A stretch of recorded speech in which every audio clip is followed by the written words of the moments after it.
ட்ரம்ப்புடைய கொள்கை என்பது America is for Americans அப்படிங்கிற அந்த ஒரு கோட்பாட்டை கொண்டது. ஆரம்ப காலகட்டத்தில் இருந்த ஆட்சியாளர்கள் என்ன பண்ணிடுறாங்கன்னா, இவங்களுடைய வருகைகளுக்கு எந்தவித ரெஸ்ட்ரிக்ஷனும் இல்லாமல் வரவேற்று விட்டார்கள். திரும்பும் இடமெல்லாம் வெள்ளையர்களை கடந்து, கருப்பர்களை கடந்து ஆசிய மக்களும் சீன மக்களும், இவங்க தான் சீனா, இந்தியர்கள், அதுக்கப்புறம் அரேபியர்கள், இவங்களுடைய எண்ணிக்கை கண்ணுக்கு எல்லா பக்கமும் அதிகரிச்சிருச்சுங்கிறத அவங்க உணர்றாங்க.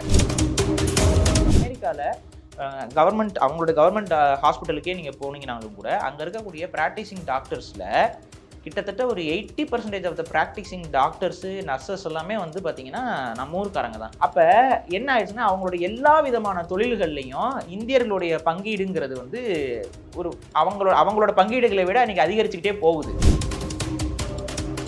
நமக்கு வட இந்தியர்களுடைய வருகை தமிழர்களுக்கு ஒரு அச்சத்தை ஏற்படுத்துதோ, அதே மாதிரியான ஒரு அச்சம் வெள்ளையர்களுக்கு அங்கே அதிகரிச்சிருச்சு. இது வெள்ளையர்களுக்கு மட்டுமான்னு கேட்டால் கிடையாது. அமெரிக்காவில் இருக்கக்கூடிய கருப்பினத்தவர்களுக்கும் இந்த அச்சம் இருக்கவே செய்கிறது. இங்கே வாங்க, வேலை பாருங்க, போயிருங்கிறது.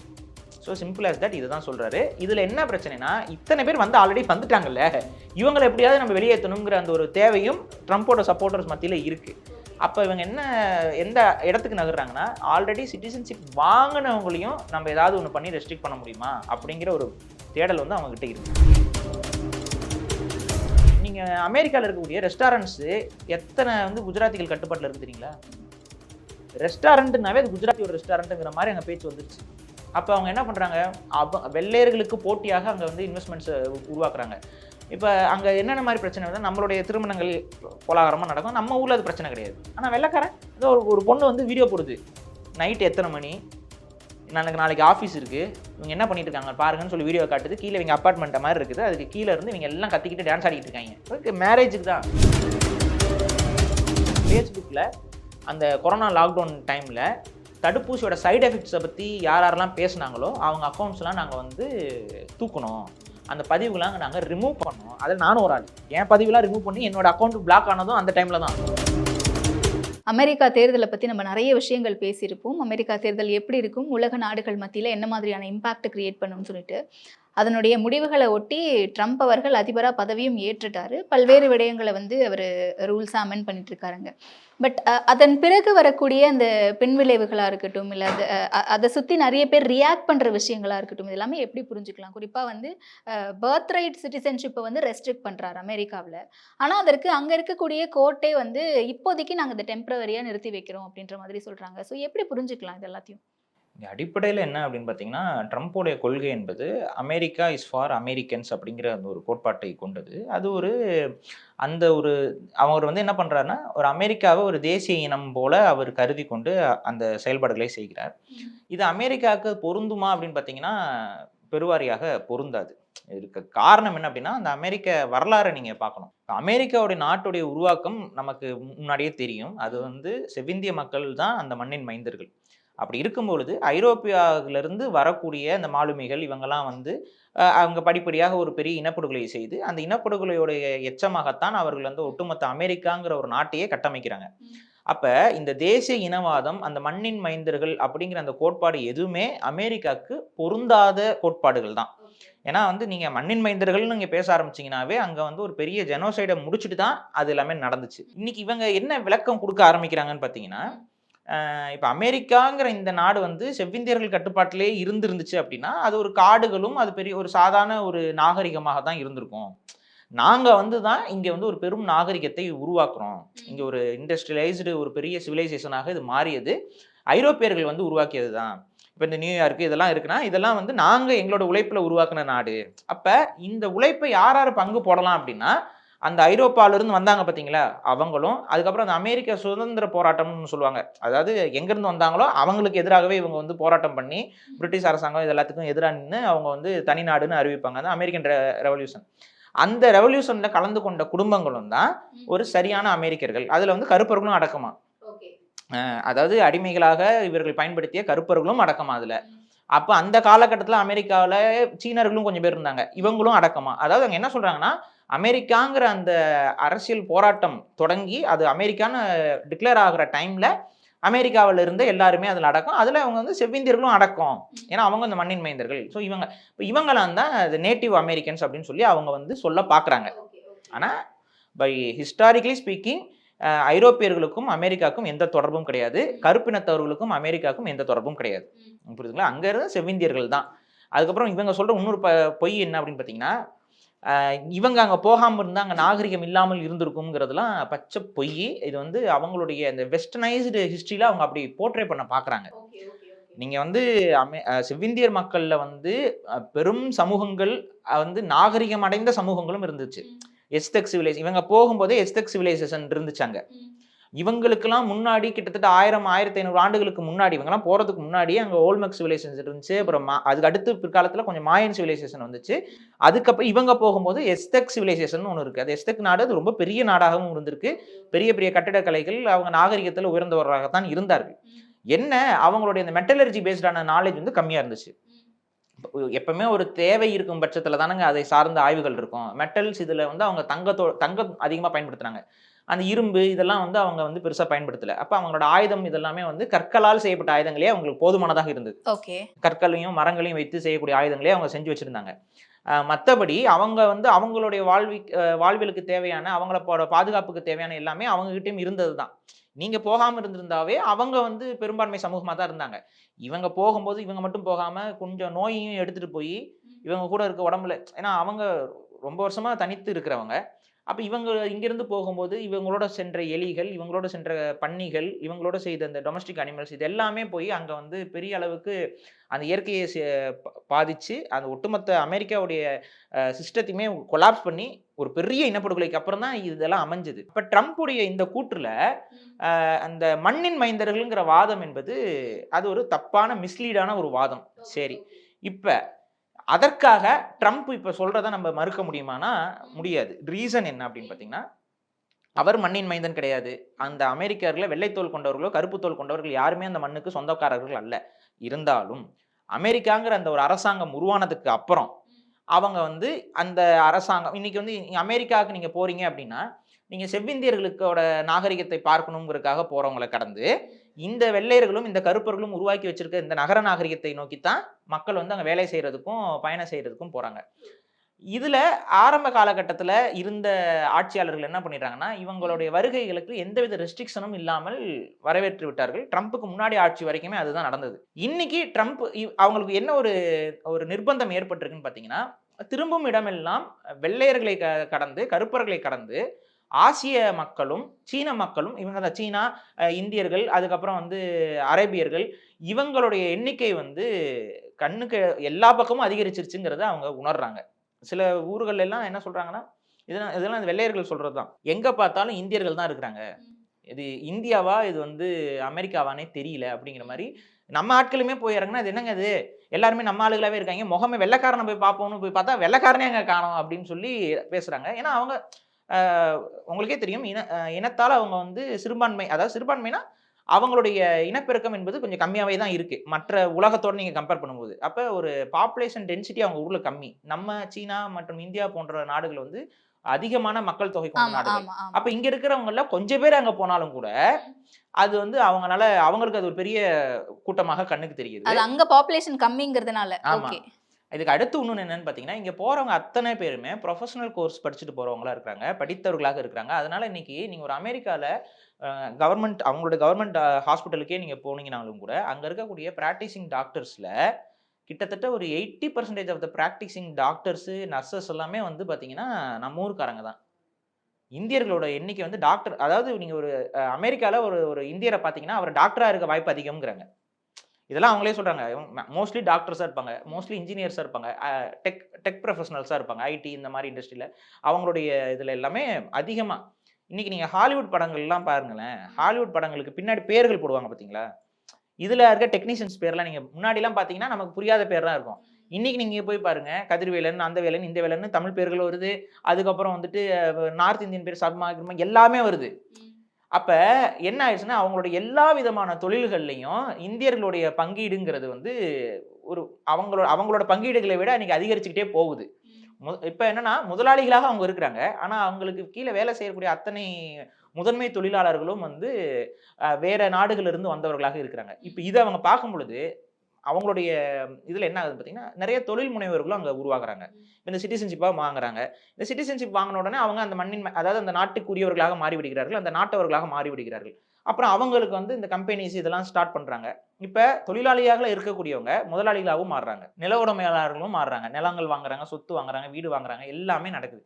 இது வந்து அவங்களுக்கு ஒரு அச்சத்தை உருவாக்க ஆரம்பிச்சிருச்சு. எப்படி நமக்கு வந்து வட இந்தியர்களுடைய வருகை தமிழர்களுக்கு ஒரு அச்சத்தை ஏற்படுத்துதோ, அதே மாதிரியான ஒரு அச்சம் வந்து வெள்ளையர்களுக்கு அங்கே அதிகரிச்சிருச்சு. இது வெள்ளையர்களுக்கு மட்டுமான்னு கேட்டால் கிடையாது. அமெரிக்காவில் இருக்கக்கூடிய கருப்பினத்தவர்களுக்கும் இந்த அச்சம் இருக்கவே செய்கிறது. இதுக்கு ரீசன் என்ன அப்படின்னு பார்த்தீங்கன்னா, அமெரிக்காவில் கருப்பர்களுடைய அந்த சமூக சூழல் என்பது இன்னும் வந்து முழுமையாக அவர்கள் வந்து அதிலிருந்து உடைச்சு வெளியில வரல.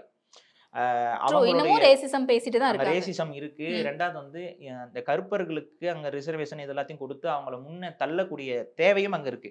ரீசன்னா உங்களுக்கே தெரியும். நீங்க வந்து நெய்பர்ஹுட் அப்படிலாம் சொல்லுவாங்கல்ல அங்க. அங்கெல்லாம் வந்து பார்த்தீங்கன்னா, கருப்பினத்தவர்கள் அதிகமாக இருக்கக்கூடிய அந்த நெய்பர்ஹுட்ஸ்லாம் வந்து பார்த்தீங்கன்னா, அதிகமான வயலண்ட், அதிகமான ட்ரக் யூசேஜ் இதெல்லாம் வந்து இன்னும் மாறாம அப்படியே இருக்கிற நிலையில இருக்கு. அதனால வந்து உங்களுக்கே தெரியும். அங்க வந்து ஒரு வெள்ளையரை வந்து ஒரு போலீஸ் ட்ரீட் பண்ற விதமும், அங்க ஒரு கருப்பினத்தவரை வந்து போலீஸ் ட்ரீட் பண்ற விதமும் இந்த இந்த வேரியேஷன்லாம் இருக்கு. அவங்களுக்குள்ளேயே இந்த பிரச்சனை இருக்கு. இப்ப இங்க என்ன ஆகுதுன்னு பார்த்தீங்கன்னா, கல்வியிலயும், வேலைவாய்ப்பிலயும் பின்தங்கிய சமூகமாக இருக்கக்கூடிய கருப்பினத்தவர்களுக்கும், ஆசியர்களுடைய வருகை, இந்தியர்கள், சீனர்களோட வருகை வந்து பெரிய பின்னடைவை ஏற்படுத்தியிருக்கு. ஏன்னா, அவங்களுக்கு கிடைக்க வேண்டிய வேலைகள் எல்லாத்தையுமே நம்ம ஆட்கள் வந்து ஏன்னா நம்ம ஊர பொறுத்தவரைக்கும் ரொம்ப குறைந்த சம்பளத்துக்கு அங்க போய் வேலை பார்க்கறது இவங்களுக்கு ஓகேவா இருக்கு. ஓகே. அவங்களுக்கு வந்து அது பத்தாது. ஆனா நம்ம ஊர் பசங்களுக்கு என்ன இருக்குன்னா, வெளிநாட்டுல போய் படிக்கணும்னு நினைப்பாங்க. அங்க ஒரு பெரிய ப்ரொஃபஷனல் கோர்ஸ் படிச்சுட்டு இருப்பான். ஆனா அவன் என்ன பண்ணுவான், அங்க ஒரு பீஸா டெலிவரி பாயா அங்க வேலை செஞ்சுட்டு இருப்பான்.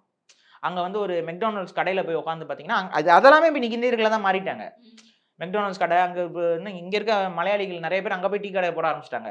நம்ம ஊர்க்காரங்க நெறைய பேர் இட்லி கடை போட ஆரம்பிச்சுட்டாங்க. ஏன்னா அங்க அங்க அப்படியே மாறுது அது. அவங்களுடைய எல்லாமே மாற ஆரம்பிக்குது. அப்ப இந்த ஒரு அவங்க என்ன பண்றதுன்னு தெரியாம முழிக்க வேண்டிய சிச்சுவேஷன்ல இருக்கும் பொழுது தான் ட்ரம்ப் இந்த அரசியல கையில எடுத்துட்டாரு. அப்ப அவர் என்ன சொல்றாரு? நீங்க வாங்க, வேலை பாருங்க, போயிருங்கங்கிறாரு. ஸோ சிம்பிள் ஆஸ் தட் இதுதான் சொல்றாரு. இதுல என்ன பிரச்சனைனா, இத்தனை பேர் வந்து ஆல்ரெடி வந்துட்டாங்கல்ல. இவங்கள எப்படியாவது நம்ம வெளியேத்தணுங்கிற அந்த ஒரு தேவையும் ட்ரம்போட சப்போர்ட்டர்ஸ் மத்தியில இருக்கு. அப்ப இவங்க எந்த இடத்துக்கு நகர்றாங்கன்னா, ஆல்ரெடி சிட்டிசன்ஷிப் வாங்குனவங்களையும் நம்ம ஏதாவது ஒண்ணு பண்ணி ரெஸ்ட்ரிக்ட் பண்ண முடியுமா? அப்படிங்கிற ஒரு தேடல் வந்து அவங்க கிட்ட இருக்கு. ஆனா வந்து அது வந்து அன்லாஃபுல்லா ஆயிரும். அமெரிக்க சட்டத்துக்கு மீறுற மாரியும், அதுக்கு முன்னாடியே வந்து தங்கியவர்களை வந்து விரட்டி அடிப்பது போலயும் இருக்கும். அது வந்து ஒரு பெரிய அளவு விமர்சிக்கப்படும்ன்றதுனால, அத வந்து அவங்களால வெளிப்படையா சொல்ல முடியல. அதுக்கு மறைமுகமா இப்ப அவங்க பிறக்கிறவங்கள, இப்ப இவங்க இந்த மாரி சிட்டிசன்ஷிப் வாங்கி பிறப்பாங்கல்ல, இவங்கள ஏதாவது வந்து தடுக்க முடியுமா? ரெஸ்ட்ரிக்ட் பண்ண முடியுமா? இவங்கள வந்து முழுமையான அமெரிக்கர்கள்ங்கிற அந்த அங்கீகாரத்திலிருந்து அவங்கள எப்படியாவது ஓரங்கட்ட முடியுமா? அப்படிங்கிறத அவங்க பார்க்க தொடங்கியிருக்கிறாங்க. இந்த சிக்கல் என்பது ஒரு இனம் அதிகமாக வாழக்கூடிய இடத்தில் மற்றொரு இனத்துடைய வருகை அதிகரிக்கும் பொழுது, அவர்களுடைய கை ஓங்கும் பொழுது இயல்பாகவே மனித இனத்தில் நடக்கும். மனித இனம் மட்டும் இல்ல, ஒட்டுமொத்த இயற்கையிலுமே அது சாத்தியம். எடுத்துக்காட்டுக்கு நான் ஒரு இயற்கையோட எடுத்துக்காட்டோட சொல்றேன். 2 நாளைக்கு முன்னாடி செய்திகள்ல வந்த செய்தி தான். வட இந்திய குரங்குகள் இருக்குல்ல, அது அந்த இதுன்னு சொல்லுவாங்க. அந்த வட இந்தியால இருக்கக்கூடிய நம்ம ஊர் குரங்கு மாரியே இருக்கிற ஒரு சாதாரண குரங்கு. அவங்களோட எண்ணிக்கை அதிகரிக்க அதிகரிக்க சவுத் இந்தியாவுல மட்டுமே இருக்கக்கூடிய குரங்கினம் அது ஒரு 2மே வந்து ஒரு அதாவது சப்ஸ்பீசியஸ்ன்னு சொல்லுவாங்க. ஒரு ஸ்பீசியஸ்க்குள்ள சப்ஸ்பீசியஸ்ன்னு சொல்லி இது ஒண்ணு அது ஒண்ணு. இப்போ ஃபார் எக்ஸாம்பிள் ஸ்பீசியஸ்னா டைகர்ங்கிறது ஒரு ஸ்பீசியஸ். இப்போ பெங்கால் டைகர்ங்கிறது ஒரு சப்ஸ்பீசியஸா இருக்கும். சைபீரியன் டைகர்ங்கிறது ஒரு சப்ஸ்பீசியஸா இருக்கும். அதுக்குள்ள சின்ன சின்ன வேற்றுமைகள் இருக்கும். இப்போ என்ன ஆகுதுன்னு பார்த்தீங்கன்னா, வடக்கு பகுதிகளில் இருந்து முன்னாடிலாம் குரங்குகள் வந்து மைக்ரேட் ஆகி வரதெல்லாம் அவ்வளோ ஈஸியான விஷயம் இல்லை. காடுகள் ரொம்ப தூரம் நடந்து வரலாம் வராதுங்க. இன்னைக்கு என்ன நடக்குதுன்னு பார்த்தீங்கன்னா, காரு பஸ்லாம் வருதா, இந்த பஸ்ஸுல எல்லாம் மேலே ஏறிட்டு வந்துடுறாங்க. குரங்குகள் பஸ்ஸில் அவங்க பகுதிகளில் இருந்து வரும்போது பஸ்ஸில் ஏறிடுறது. இந்த பஸ் போயிட்டே இருக்கும்போது அது கூடவே வந்துடுறது. வந்து இங்கே வந்து இந்த பகுதிக்கு வரும்போது அங்கே அப்படியே இப்படிலாம் மைக்ரேட் ஆக ஆரம்பிச்சிருச்சு குரங்குகள். இப்போ என்ன சிக்கல் ஆகுதுன்னு பார்த்தீங்கன்னா, வட இந்திய குரங்களோட எண்ணிக்கை தமிழ்நாடு மற்றும் சவுத் இந்தியாவில் கர்நாடகா, ஆந்திரா இதுல எல்லாம் அதிகரிச்சுக்கிட்டே போகுது. நான் உண்மையிலேயே இது செய்தி வந்தது. குரங்குகள் மனிதர்களும் சொல்ல. குரங்குகளோட எண்ணிக்கை இப்போ வந்தனால, இப்போ அந்த தென்னிந்தியாவுக்கு மட்டும் உரிய சப்ஸ்பீசிஸ் அழிய தொடங்கிடுச்சுன்னு சொல்றாங்க. அது வந்து கொஞ்சம் கொஞ்சமா அழியுது. ஏன்னா இந்த தென்னிந்தியாவில் மட்டும் இருக்கக்கூடிய இந்த குரங்குகளோட உடல் வலுவுல வந்து கொஞ்சம் அதுகளை விட கம்மியா இருக்கு. கொஞ்சம் வந்து சைஸ் கம்மி, அதுகளுடைய வாழ்வியல் வேற. அப்படி இருக்கும் பொழுது இதுக வந்து ரொம்ப டாமினேட் பண்ணி அதுகளோட இடத்துல இருந்து அதுகளை அப்புறப்படுத்தி அதுகளை அழிக்க ஆரம்பிச்சிருக்கு. அப்ப என்ன ஆகுதுன்னு பார்த்தீங்கன்னா, இன்னும் கொஞ்ச நாள்ல அந்த சவுத் இந்தியாக்குன்னு மட்டும் இருந்த அந்த குரங்கினம் வந்து அழிஞ்சு போயிரும், காணாம போயிரும். இதுதான் இயற்கை. ஒரு இடத்துல இருக்கக்கூடிய உயிரினம் வேறொரு இடத்துக்கு போகும்பொழுது அங்க அது டாமினன்ட் ஸ்பீஷியஸா மாறும். நீங்க மாறாதுன்னு நீங்க நினைக்கவே முடியாது. எடுத்துக்காட்டுக்கு இன்னும் ஒரு 2 மாசம் முன்னாடி ஒரு செய்தி வந்துச்சு. ஆஸ்திரேலியால வந்து பார்த்தீங்கன்னா, அந்த மங்கூஸ்ன்னு சொல்லுவாங்கல்ல. அந்த மங்கூஸ் நம்ம ஊரு கீரி. இந்த நம்ம ஊர் கீரிகள வந்து அங்க வந்து இப்ப கொலை பண்ண தொடங்கியிருக்கிறாங்க. ஏன் அப்படின்னு பார்த்தா, நம்ம ஊர் கீரிகள கொண்டு போய் அங்க பாம்பு தொல்லை அதிகமா இருக்குங்கிறதுக்காக கொண்டு போய் விட்டுருக்காங்க போல. அது அந்த பாம்புகள வந்து கண்ட்ரோல் பண்ணுங்கிறதுக்காக. ஆனா அது என்ன ஆயிடுச்சுன்னா, அது அதிகமா அதுக்கு நேச்சுரல் பிரெடேட்டர் அதுக்கு இல்லாதனால, இப்ப நம்ம ஊர்ல கீரிக்கு எதிரிகள் இருக்கு. ஆனா அவங்க ஊர்ல அந்த கீரிகளுக்கு எதிரிகள் அதிகமா இல்லாதனால, கீரியோட எண்ணிக்கை அதிகரிச்சு இன்னைக்கு ரொம்ப அதிகமா அது ஒரு பெஸ்ட்டா மாறிடுச்சு. நம்ம ஊரு பச்சை கிளி வந்து பிரிட்டிஷ்ல வந்து பெஸ்ட். ஏன்னா இங்க இருக்க பச்சை கிளிய வந்து இங்க இருக்க அந்த ஆபீசர்ஸ் இவங்கலாம் குழந்தைக வளர்க்கறதுக்கு இதுக்குன்னு எடுத்துட்டு போயிருந்திருக்காங்க அந்த காலத்துல. இன்னைக்கு வந்து அந்த பச்சை கிளிகள் வந்து பிரிட்டனுக்கு நீங்க போனீங்க, லண்டனுக்கு நீங்க போனீங்கன்னா, அங்க அந்த பச்சை கிளிகள் கூட்டம் கூட்டமா காக்கா மாரி சுத்தும். அது அவங்க பெஸ்ட்ன்னு சொல்லி இப்ப அத கொன்னுட்டு இருக்காங்க. நம்ம ஊரு ராஜஸ்தான்ல இருந்து கொண்டு போகப்பட்ட ஒட்டகங்கள ஆஸ்திரேலியால பறந்து பறந்து சுடுற காட்சிகள் நீங்க பார்த்திருப்பீங்க. இதெல்லாம் எதனால ஏற்பட்டது? இயற்கையில அந்தந்த உயிரினங்கள் அங்கங்க தோன்றுது. வேற ஒரு உயிரினம் வேற இடத்துக்கு போகுதுன்னா, அது அந்த பகுதிய ஈஸியா டாமினேட் பண்ண முடியும். இது மனிதர்களுக்கும் பொருந்தும். இது மனிதர்களுக்கும் பொருந்தும். ஸோ இதத்தான் இன்னைக்கு அமெரிக்கா ஃபேஸ் பண்ணுது. அவங்க அனுமதிச்சுட்டாங்க. இன்னைக்கு இந்தியர்கள், சீனர்கள் அவங்களோட டாமினேஷன் அதிகரிக்க அவங்கனால முடியல. இப்ப இதுலருந்து நாங்கள டிஃபென்ஸ் பண்ணிக்கிறதுக்கு அவங்க என்ன பண்றாங்கன்னா, வேற வழி இல்ல அனுப்புவோம்ங்கிற முடிவுக்கு வந்துட்டாங்க. என்னுடைய கருத்து முன்னாடியே நான் சொன்னது தான்.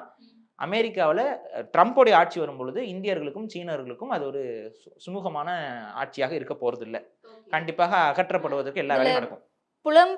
சட்டவிரோதமா புலம்பெயர்ந்தவர்களுக்கு மட்டும் தான் இந்த பர்த் ரைட் இங்க சிட்டிசன்ஷிப் பாருங்க, சொல்றாங்கல்ல. சட்டவிரோதமாக புலம்பெயர்ந்தவர்களுக்கு அதுக்கு முன்னாடி இந்த ஆட்சியிலுமே இந்த பிரச்சனை இருந்தது. புரியுதுங்களா? சட்டவிரோதமா ஒருத்தன் வரான்னா அவன் இன்ட்ரூடர். அவங்களுக்கும் இந்த எதிராகத்தான் போகுது. ஆனா அது மட்டும் இல்ல. புரியுதுங்களா? இப்ப அது மட்டும்னா இவங்க சட்ட ரீதியாக அது ஆல்ரெடி அவங்க சட்டத்துல வெளியில இருந்து வரவங்கள முகாம்ல அடைக்கணும். அவங்க வந்து ஃப்ரீயா இதெல்லாம் குடுக்க முடியாது. இதெல்லாம் இருக்கு. அவங்களுக்கு சிட்டிசன்ஷிப் ரைட்டே வராது. நீங்க வொர்க் விசால போகணும், எஜுகேஷன் விசால போகணும். அந்த விசா மூலியமா நீங்க ஒரு நாட்டுக்குள்ள போனீங்கன்னா தான் உங்களால சிட்டிசன்ஷிப்க்கு எலிஜிபிள். ஆனா நான் இதுக்கு முன்னாடியே சொல்றது என்னன்னா, இந்தியர்கள் அங்க போய் வேலை செய்யுங்க. தப்பு கிடையாது. ஆனா எந்த அடிப்படையில நீங்க அந்த நாட்டுக்குரியவர்களாக நீங்க மாறிக்கணும்னு ஆசைப்படுறீங்களே, அந்த ஒரு உளவியலே தவறான உளவியல் தான் நானும் திரும்ப திரும்ப சொல்றேன். இல்ல அதுக்காக நெறைய பேர் 8 மாசத்துல எல்லாம் போயிட்டு சி செக்ஷன் பண்ணி ஆப்பரேட் பண்ணி குழந்தை பெத்துக்கிறாங்க அப்படிங்கிற செய்திகளும் பார்க்குறோம். நடக்குது. போறாங்க. போனோனே அங்க கல்யாணம் பண்ணிக்கிறாங்க. அங்கேயே குழந்தை பிறந்துச்சு அப்டின்னா, அந்த குழந்தை வந்து சிட்டிசன்ஷிப் கிடைச்சிரும். பிறந்த உடனே. அப்ப அவங்களுக்கு என்ன குழந்தைக்கு சிட்டிசன்ஷிப் இங்க கிடைச்சிருச்சுன்னா, அவங்களோட அப்பா அம்மாவ நகர்த்த முடியாது. புரியுதுங்களா? குழந்தைக்கு சிட்டிசன்ஷிப் அங்க அமெரிக்கால கிடைச்சிருச்சு அப்டின்னா, அவங்க அப்பா அம்மாவ நீ எப்படி வெளியில போன்னு சொல்ல முடியுமா? அவங்களோட விசா முடியும் பொழுது, ஆட்டோமேட்டிக்கா அவங்க குழந்தைய காரணம் காட்டியே அவங்க வந்து இத பண்ணிக்குவாங்க. இப்ப இதெல்லாம் வந்து எப்படி அவங்களால சட்டம் போட்டு தடுக்க முடியும்? அப்ப இந்த லூப் ஹோல்ஸ யார் பயன்படுத்துறா? இப்ப இந்த பயன்படுத்துற உளவியல் என்ன? இந்த மாரி பயன்படுத்தி அமெரிக்காவுக்கு போயிரணும்ங்கிற ஒரு உளவியல் வந்து இந்தியாவை அவர்கள் வெறுக்கிறார்கள் தான் பொருள். Okay, okay. தனது தாய் வீட்டை வெறுக்கக்கூடியவர்கள் தான் புலம்பெயர்ந்த தேசத்துல நம்ம அப்படியே இருந்துக்கலாம்னு. நீங்க ஒரு வாழ வழி இல்லாமல் போறது வேற. ஈழத்திலிருந்து மக்கள் புலம்பெயர்ந்து போறாங்க அப்படின்னா, அவங்க துப்பாக்கி முனையில் அந்த மண்ணிலிருந்து அகற்றப்பட்டார்கள். அடித்து விரட்டப்பட்டார்கள். வாழ்றதுக்கு வழி இல்லாம உயிரை பாதுகாத்துக் கொள்வதற்கு எந்தெந்த கப்பல்லயோ ஏறி ஒவ்வொரு நாட்டுக்கு போனவங்க, அதுல வாய்ப்பு இருக்கவங்க வசதியா வாழ்றாங்க. வாய்ப்பு இல்லாதவங்க இன்னைக்கு வரைக்கும் அகதி முகாம்கள்ல அடைபட்டு தமிழ்நாட்டுல கிடக்குறாங்க. புரியுதுங்களா? இது வேற வழி இல்லாமல் போனவங்க. அவங்களுக்கு அந்த தாய்நாட்டுக்கு திரும்பணுங்கிற ஆசை இருக்கும். அந்த தாய்நாட்டுல நம்ம சுமூகமான நிலை வரணும்னு ஆசை இருக்கும். ஆனா, நமக்கு இந்தியாவுல அப்ப வாழ வழி இல்லாம எல்லாம் போறாங்களா? உங்களுக்கு இந்தியா வந்து அகாமடேட் பண்ணலையா ஒழுங்கா? இன்னொன்னு சொல்லப்போனா, இந்தியாவிலிருந்து வெளியில போகக்கூடிய பல பேரும் ஒரு அடிப்பட்ட மக்களோ இதுவோ கிடையாது. இங்கேயே ஆதிக்கம் முடித்தவர்களாகத்தான் இருந்தார்கள். புரியுதுங்களா? இங்க ஆதிக்கம் செய்யக்கூடியவர்கள் தானே அங்க போய் குடியாறாங்க. அங்க போய் குடியாயிட்டு அவங்க என்ன பண்றாங்க? அந்த ஆதிக்க மனப்பான்மைய அங்கேயே அவங்க வெளிப்படுத்திக்கிட்டு இருக்காங்க. போன உடனே அங்க நீங்க அமெரிக்கால இருக்கக்கூடிய ரெஸ்டாரண்ட்ஸ் எத்தன வந்து குஜராத்திகள் கட்டுப்பாட்டுல இருக்கு தெரியுங்களா? ரெஸ்டாரண்ட்னாவே அது குஜராத்தியோட ரெஸ்டாரண்ட்ங்கிற மாரி அங்க பேச்சு வந்துருச்சு. அப்ப அவங்க என்ன பண்றாங்க? வெள்ளையர்களுக்கு போட்டியாக அங்க வந்து இன்வெஸ்ட்மென்ட்ஸ உருவாக்குறாங்க. இப்ப அங்க என்னென்ன மாரி பிரச்சனை வருதுன்னா, நம்மளுடைய திருமணங்கள் கோலாகலமா நடக்கும். நம்ம ஊர்ல அது பிரச்சனை கிடையாது. நம்ம ஊர்ல இந்த ரோட்ல வந்து டான்ஸ் ஆடிட்டு போறதோ, குதிரையில போறதோ, பே பே பே பே பேன்னு மியூசிக் போடுறதோ, நம்ம ஊர்ல பிரச்சனை கிடையாது. அது நைட்ல இருந்தே ஆரம்பிச்சுருவாங்க. இது நம்ம கல்ச்சர்ல இருக்கனால ஒரு எல்லாரும் சந்தோஷமா இருக்காங்கன்னு சொல்லிட்டு நம்ம கண்டுக்க மாட்டோம். இது நம்ம அதுக்கு பழக்கப்பட்டுருக்கு. ஆனா வெள்ளைக்காரன் அதான் ஒரு பொண்ணு வந்து வீடியோ போடுது. நைட் எத்தன மணி? நாளைக்கு ஆஃபீஸ் இருக்கு. இவங்க என்ன பண்ணிட்டு இருக்காங்க பாருங்கன்னு சொல்லி வீடியோ காட்டுது. கீழ இவங்க அபார்ட்மெண்ட் மாரி இருக்குது. அதுக்கு கீழ இருந்து இவங்க எல்லாம் கத்திக்கிட்டு டான்ஸ் ஆடிட்டு இருக்காங்க. அதுக்கு மேரேஜ்க்கு தான். அப்ப இது என்ன ஆகுதுன்னா, ஒரு வெறுப்பை வந்து அவங்க வந்து இவங்கள வெறுப்பேத்தணுங்கிறதுக்காக பண்ணல. They are practising their own tradition. இது இந்துக்களுக்கு மட்டும் கிடையாது. அங்கே இஸ்லாமியர்களும் இந்த வேலையை பண்ணுறாங்க. அவங்க இஸ்லாமியர்கள் என்ன பண்ணுறாங்க, அவங்களுடைய சில அந்த ஒரு மாதிரி இந்த அடிச்சுட்டு ஒரு ஒரு இந்த முகரமோ இதுக்கோ ஒரு இது போடுவாங்கல்ல, ஒரு அவங்க அந்த சாட்டை எடுத்து அடிச்சுக்கிட்டு கத்தி வச்சு கீறிக்கிட்டுலாம் ஒரு ஒரு ஃபங்க்ஷன் இருக்கும். நம்ம ஊரில் இது பண்ண மாட்டாங்க. அங்கே அரபு நாடுகளில் இதெல்லாம் பண்ணுவாங்க. அந்த ஒரு நிகழ்வெல்லாம் அவங்க ரோட்டில் நடந்து பண்ணும் பொழுது அங்கே பண்ணுறாங்க இதெல்லாம். அப்போ இது பண்ணும்போது அங்கே இருக்க மக்களுக்குலாம் இது வந்து செல்ஃப் ஹார்மாக இருக்குது, இது என்ன அவங்க பண்ணுறாங்க அப்படிங்கிற அந்த ஒரு உளவியல். அப்போ இது இது எல்லாமே வந்து அவங்க கண்ணுக்கு விசித்திரமாகவும் வினோதமாகவும் படும். ரெண்டாவது அவங்களுக்கு வெறுப்பை உருவாக்கும். அதனால தான் சொல்கிறேன், அந்தந்த மக்கள் அந்தந்த மண்ணில் இருப்பது தான் சரியான போக்கு. அதை வந்து ஒரு காலத்தில் செய்யாமல் அந்த நாட்டை போய் அழிச்சு உட்காந்துருக்க அமெரிக்கர்களுக்கே அது இப்போ தோணுது இது எவ்வளோ பெரிய தப்புன்ட்டு. புரியுதுங்களா? இப்போ அவங்க என்ன பண்ணுறாங்க, இங்கே புதுசாக வந்தவங்களை அவங்க அப்புறப்படுத்தணுங்கிறது அவங்களுடைய நோக்கமாக இருக்கிறது. அவர்கள் அப்புறப்படுத்தி விடுவார்கள். எடுத்துக்காட்டுக்கு நான் சொல்கிறேன் பாருங்க, தமிழ்நாடு வந்து ஒரு காலத்தில் அமெரிக்கா தான். புரியுதுங்களா? தமிழ்நாடு எந்த அளவுக்கு தொழில் நகரமாக இருந்திருக்கிறது. இங்கே ரோமானியர்கள் வந்திருக்கிறாங்க, இங்கே அரேபியர்கள் வந்திருக்கிறாங்க, ரோமச்சேரிகள் இருந்திருக்கு. ரோமச்சேரிகள்னா ரோமானியர்கள் மட்டும் வாழக்கூடிய பகுதிகள், அது பேர் ரோமச்சேரி. ஸோ ரோமச்சேரிகள் இருந்திருக்கு. இதெல்லாம் வந்து நான் சொல்கிறது 2000 வருஷத்துக்கு முன்னாடி இருந்துச்சு. இன்றைக்கி எங்கே அந்த ரோமர்கள்லாம்? அதுதான், அது என்னதான் அவங்க வந்தாலும் தங்கினாலும் ஏதாவது ஒரு காலகட்டத்தில் அவர்கள் அப்புறப்படுத்தப்படுவார்கள். இது நடக்கும். அதனால தான் சொல்கிறேன், அவர் மண்ணு தான் அவருக்கான சேஃபான பிளேஸ். அங்கே போய் நம்ம ஆக்குபை பண்ணிவிட்டு அங்கே உட்காந்துட்டு இப்போ பர்மாவில் தமிழர்கள் போய் குடியமர்த்தப்பட்டார்கள். வெள்ளைக்காரன் இல்லை, நம்மளாம் போய் விரும்பி போய் சேரல. வெள்ளைக்காரன் அங்கே டீ எஸ்டேட்ஸ் இதெல்லாம் உருவாக்குறதுக்கு தமிழர்களை வேலையாட்களாக கொண்டு போய் குடியமர்த்தினா அந்த நிர்வாகம் இதெல்லாத்தையும் பார்க்கறதுக்கும் தமிழர்கள் போனாங்க. இப்போ என்ன ஆகுது, பர்மா வந்து சுதந்திரமான நாடாக மாறும் பொழுது கொஞ்சம் கூட கருணை காட்டலாமே. இவங்க வந்து தான் இங்கே வந்து டீ எஸ்டேட் இதெல்லாம் உருவாக்குனாங்க, அவங்க பாட்டு இருந்துட்டு போட்டோம்னு அவங்க நினைக்கல. வெள்ளை வெளியேறின்ட்டான். அது பெரிய கலவரம் மாதிரி ராணுவ இன்னைக்கு வரைக்கும் பர்மாவிலிருந்து விரட்டப்பட்ட தமிழர்கள் வட சென்னையில் இருக்கிறாங்க, அந்தந்த ஒவ்வொரு பகுதிகளெலாம் இருக்கிறாங்க. பர்மாலேருந்து வந்தவங்க. நீங்கள் இந்த அத்தோ கடைகள் இந்த இதெல்லாம் அந்த மொய்யா இதெல்லாம் சாப்பிட்றீங்கல்ல, இது எல்லாமே அந்த பர்மா ஃபுட்டு யார் செய்கிறா? நம்ம ஊருக்காரங்க செய்கிறா. எங்கே எப்படி அங்கே அவ்வளோ வருஷம் இருந்தவங்க, 100-150 வருஷத்துக்கு மேலே உள்ளே தங்கியிருந்தவங்க, 2-3 ஜென்ரேஷனாக உள்ளே இருந்தவங்க துப்பாக்கி முனையில் விரட்டப்பட்டாங்க. பர்மாவில் எத்தனை தமிழர்கள் கட்டிய கோயில்கள் இருக்குது தெரியுமா? எத்தனை குலதெய்வ கோயில்கள் இருக்குன்னு போய் பாருங்க. எல்லாம் அங்கே விரட்டி விடப்பட்டாங்க. இன்னைக்கு பர்மாவில் இருக்கிறாங்க, ரொம்ப ரொம்ப சிறுபான்மையாக அந்த மக்கள் அங்கங்கே இருக்கிறாங்க. இது நடக்கும். அமெரிக்காவில் வந்து நம்ம வந்து வாழ்ந்துடலாம், அமெரிக்காவில் நம்ம நிரந்தரமாக இருந்து விடுவோம்னு இந்தியர்கள் நினைப்பது தவறு. இன்னொன்று புரிஞ்சுக்கோங்க, ஒன்ஸ் நீங்கள் இந்திய சிட்டிசன்ஷிப்பை கேன்சல் பண்ணால் கேன்சல் பண்ணது தான். நம்ம சட்டமும் அதை அனுமதிக்கலை. டுவல் சிட்டிசன்ஷிப் இன்னைக்கு வரைக்கும் இந்தியாவுக்கு கிடையாது. இங்கே முடிச்சுட்டு நம்ம இங்கே வரலாம்னா நீங்கள் திரும்ப அகதியாக தான் வர முடியும். புரியுதா? அங்கேருந்து திரும்ப நீங்கள் வந்தீங்கன்னா நீங்கள் ஒரு அகதி தான். இதை நீங்கள் மனசில் ஏற்றிக்கோங்க. தாய்நாட்டை விட்டு விடாதீர்கள். இதை தான் நான் திரும்ப திரும்ப சொல்கிறேன். இந்த உளவியல் இதுக்கு ஒரு இதை ட்ரம்ப் மாதிரியான ஆட்சியாளர்கள் மக்களால் விருப்பப்பட்டு தேர்ந்தெடுக்கப்படுவார்கள். அங்கே இருக்க ஒட்டுமொத்த வெள்ளையர்கள் ஒன்று சேர்ந்து ட்ரம்ப்பை கொண்டு வந்துட்டாங்கல்ல. ரீசன் என்னென்னா அவங்களுக்கு இதுதான் தேவைன்னு நினைக்கிறாங்க. ஸோ ட்ரம்ப் இனி அடுத்து வந்து அங்கே பேசுகிற விவாதங்கள் என்னன்னு பார்த்தீங்கன்னா, ட்ரம்ப் இதோட அவரோட ஆட்சி முடிஞ்சிடும். அதுக்கப்புறம் ட்ரம்ப்னால வர முடியாது. பட் அவங்க சட்ட திருத்தத்தை மாற்றி அடுத்த முறையும் ட்ரம்ப் வருவதற்கு அந்த ஒரு பேரியராக இருக்கக்கூடியதை அந்த 10 வருஷம் மட்டும்தான் ஒருத்தரால் அங்கே ரூல் பண்ண முடியும், 2 முறை தான் வந்து வர முடியும், பிரசிடெண்ட்டாக வர முடியுங்கிற அந்த சட்டத்தையே மாற்றுறதுக்கு திட்டம் போடுவதாக சொல்கிறாங்க. அப்போ அடுத்த முறையும் ட்ரம்ப் வருவதற்கு வாய்ப்பு இருக்குங்கிறாங்க. ஸோ இன்னும் இருக்கக்கூடிய காலம் வந்து அங்கே இருக்கக்கூடிய இந்த புலம்பெயர்ந்த இந்தியர்களுக்கு, சீனர்களுக்கு, அரேபியர்களுக்கு, முஸ்லீம்களுக்கு ஒரு கஷ்டகாலமாகத்தான் இருக்க போகிறது. புதுசாக போய் அங்கே செட்டில் ஆகவும் முடியாத ஒரு சூழல் என்பது உருவாகி கொண்டிருக்கிறது. புரியுது. இது ஒன்று. அடுத்த ஒரு செக்மெண்ட் என்ன அப்படின்னா, ட்ரம்ப் வந்து அவங்க ஊரில் இருக்கக்கூடிய இந்த டீப் ஸ்டேட் பாலிடிக்ஸுக்கு எதிராக பல விஷயங்கள் செய்வார். அதில் இப்போ ஒரு அடிப்படை என்னென்னா, வேர்ல்டு ஹெல்த் ஆர்கனைசேஷனுக்கு எதிராக அமெரிக்கா இருக்காது. அமெரிக்கா வந்து வேர்ல்டு ஹெல்த் ஆர்கனைசேஷனுக்கு இனிமேல் எந்த வித ஒட்டுமுறவும் இல்லை, நாங்கள் அதுலேருந்து வெளியில் வரோம்னு சொல்லி கையெழுத்து போட்டாங்க. ஓகே. இந்த வேர்ல்டு ஹெல்த் ஆர்கனைசேஷன் பண்ண கூத்து தான் இந்த கொரோனா லாக்டவுனு, லொசுக்கு இது எல்லாத்தையும் பண்ணி ஊர் ஃபுல்லாக நாசம் பண்ணி தடுப்பூசியை கொண்டு போய் எல்லாருக்கிட்டையும் திணிச்சு இந்த வேலையெல்லாம் பண்ணது வேர்ல்டு ஹெல்த் ஆர்கனைசேஷன். அதுலேருந்து இன்றைக்கி நாங்கள் வெளியில் வரோம்னு சொல்லியாச்சு. அப்புறம் அந்த சோசியல் மீடியா இதிலெல்லாம் வந்து பார்த்தீங்கன்னா, மேனிப்புலேட்டிவான சோசியல் மீடியாஸுக்கெலாம் வந்து பெரிய ஆப்படிக்க போகிறாரு ட்ரம்ப்புங்கிறது. அவங்க சோசியல் மீடியா ரிஃபார்முக்கு அவர் ஒரு சட்டம் கொண்டு வரதுக்கு இருக்குது.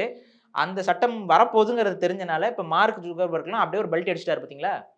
இன்றைக்கி அவர் அப்படியே வெளிப்படையாக பேட்டிலாம் கொடுத்துட்டாரு. இப்போ 2 நாளைக்கு முன்னாடி 3 நாளைக்கு முன்னாடி ஒரு பேட்டி வந்திருக்கு. அதில் அவர் தெளிவாக சொல்கிறது என்னென்னா, ஃபேஸ்புக்கில் அந்த கொரோனா லாக்டவுன் டைமில் தடுப்பூசியோட சைடு எஃபெக்ட்ஸை பற்றி யாரெல்லாம் பேசுனாங்களோ அவங்க அக்கௌண்ட்ஸ்லாம் நாங்கள் வந்து தூக்கணும், அந்த பதிவுலாம் நாங்கள் ரிமூவ் பண்ணோம். அதில் நானும் ஒரு ஆள். என் பதிவுலாம் ரிமூவ் பண்ணி என்னோட அக்கௌண்ட் பிளாக் ஆனதும் அந்த டைமில் தான். நானும் ஒரு ஆள் தான். என்னை தூக்குனது இந்த மார்க் ஜுக்கர்பர்க் தான். யார் பேச்சை கேட்டு தூக்கியிருக்காப்லன்னு பார்த்தா, வந்து அவங்களோட பைடனுடைய ஆட்சியில் அன்னைக்கு இருந்த முக்கிய நிர்வாகிகள் வந்து அழுத்தம் கொடுத்ததாக சொல்லியிருக்காரு இன்னைக்கு. அந்த மாதிரி தடுப்பூசிக்கு எதிரான சைடு எஃபெக்ட்ஸை பத்தி பேசுறவங்களோட குரவலைகளை நசுக்குன்னு சொல்லி அத இன்னைக்கு வந்து கன்ஃபஸ் பண்ணிருக்காரு அவர் கன்ஃபஸ் ரீசெண்டா. பண்ணிட்டாரு. ஓகே லைவ்ல ஒரு அந்த பாட்காஸ்ட்ல உட்கார்ந்து சொல்லிட்டாரு. ஓகே ஓகே சோ இதெல்லாம் நடந்துச்சு, இனிமே அது நடக்காம நாங்க பாத்துக்குவோம்னு சொல்லி அவர் சரண்டர் ஆகுறாரு, அப்ரூவர் ஆகுறாரு. ட்ரம்ப் என் மேல நடவடிக்கை எடுத்துறாதுன்னு. ஏன்னா ஆல்ரெடி அவர் பிசினஸ் பார்ட்னரா எலான் மஸ்க் எக்ஸை வந்து கொண்டு வந்து அவர் வந்து கருத்து சுதந்திரம் அது இதுன்னு சொல்லி திணிக்கும் பொழுது அவர் கொண்டு வரும் பொழுது ஆல்ரெடி ஃபேஸ்புக்கு மெட்டாவுக்கு வந்து பெரிய பின்னடைவு ஏற்பட்டுக்கிட்டே இருக்கு.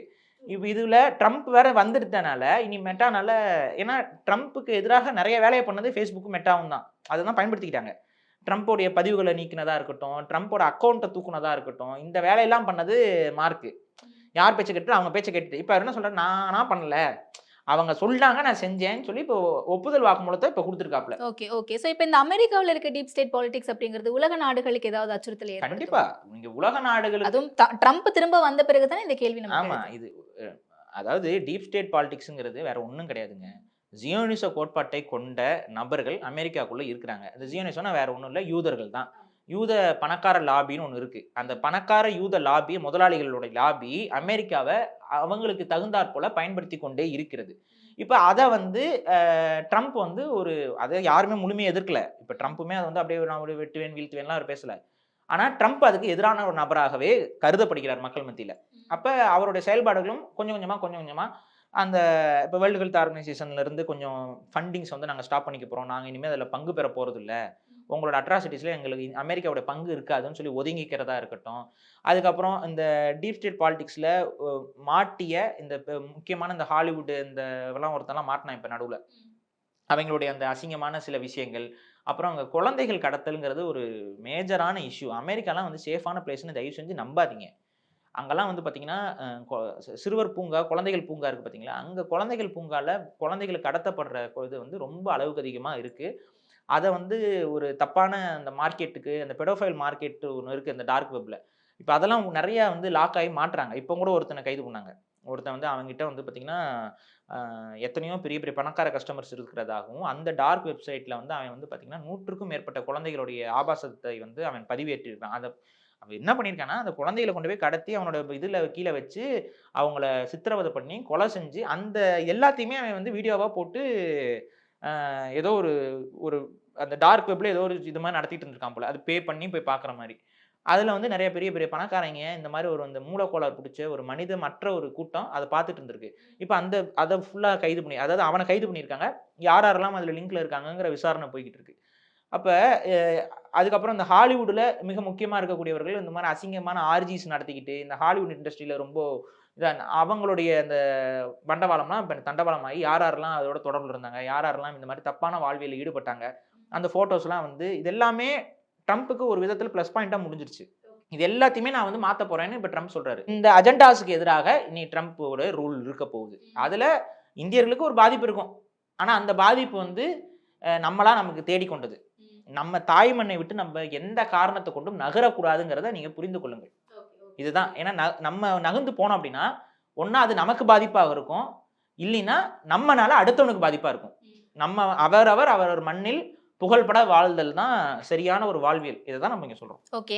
அந்த உலக போருக்கு வித்திடுமா இந்த எலெக்ஷன் அப்படிங்கிறத நம்ம நிறையவே பேசியிருக்கோம். அந்த வகையில் இப்போ போர் எல்லாத்துக்குமே வந்து ஒரு முடிவு கட்டுற மாதிரி தான் ட்ரம்ப் அவர்களுடைய செயல்பாடுகள் இருக்கு. அதை எப்படி புரிஞ்சுக்கலாம்? இப்போ அமைதி வந்துருச்சுல்ல.